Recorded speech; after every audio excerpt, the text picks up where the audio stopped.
What's going on, guys? In today's video, I want to talk about not the All-Star game because it's absolute garbage, but the All-Star jerseys throughout the year. Starting it off from I think about 2001 to 2004, everyone just wore their regular jersey.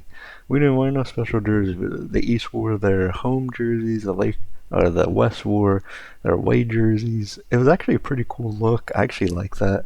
The Pro Bowl used to do that with the helmets. Well, they don't wear helmets anymore. That's right, it's flag football. But each team would wear their team's helmet, which I like when they incorporated that. Then 2004, kind of went back to jerseys because they did have them before, of course, in the 90s. These are okay. They got the diagonal east and west, and the classic red, white, and blue. The next year, '05, LeBron's first All-Star game. Very, very good, very clean, very simple. East. Nothing really fancy yet. '06. They kind of went a little wacky, I think, with the design. They got the blue bottom on the east, and they got the red kind of half on the West jerseys. I did like though they incorporated the team logo on the back of each player's jersey. They had that for I think a while.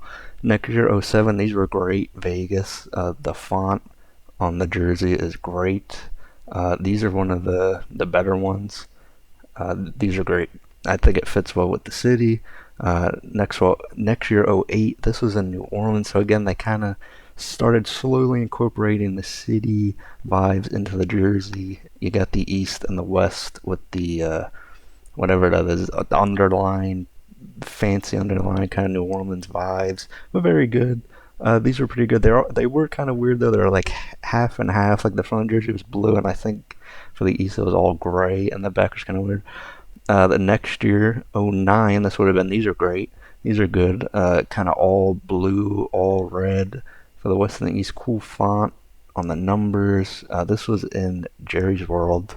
2010. These are the best, in my opinion. These are by far the best. The East look great with the dark blue and the light blue, especially. The Easts are really good. The West are good too. White and red, but something about the font, I think, really makes these. I like the side panel. You can see that on the West with the red and the orange, fading colors. But these were really, really good. Then 2011 to follow it up. These were pretty good. Not as good. You got East and West again. Kind of solid blue color with solid red color on the other side.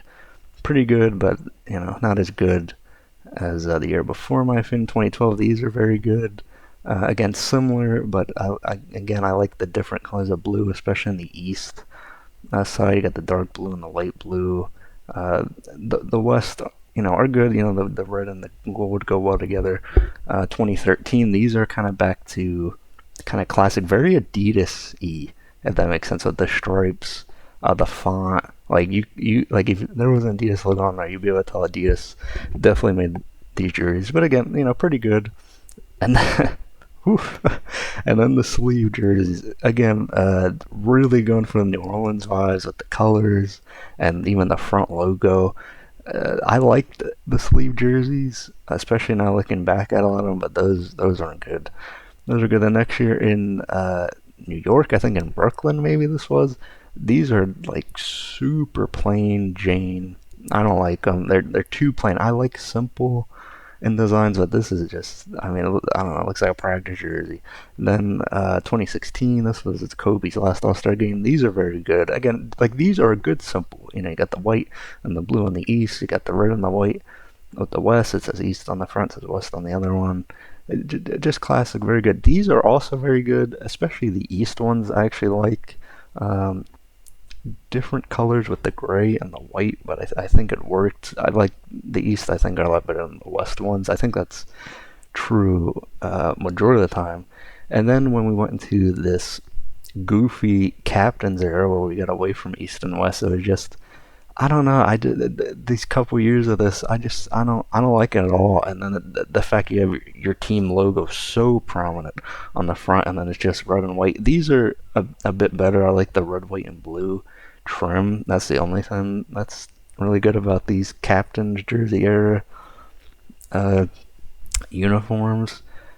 Even though I think this year, this was the 2020 year, and this was the tribute to Kobe and Gianna with the 24 and the two in the back, but it just says All Star, doesn't say East and West, because yeah, this was still the captains era. These are better, definitely, because it's at least like just an actual effort. Then the next year, they went super Indiana with these, the yellow and the blue. These are okay. The LeBron team ones are probably a bit better in my opinion. It was super bright. Uh, then the next year, this was in Cleveland. These are okay. Again, they kind of started to go back to the classic look, but they couldn't because it was this captain's you picking team crap that they had going on. Then the next year, Utah. The West ones are really good. Against they kind of went, I think, a little too much with the host city. Like, hey, look, we're in Utah. Like, it's too much of it's just too much. It's and these are this year. What a disgrace the All Star game was. 211 points to 184. Whatever it was. I mean, absolute joke. But we're not talking about the game. We're talking about the jerseys. These are very good. Red, red and blue classic. They don't say East and West. It's just kind of weird on the jersey. But shout out. It has the Indiana flavor to it with the pinstripe, but it's not too much. I do like these. So that'll do it for this video. Thanks for watching.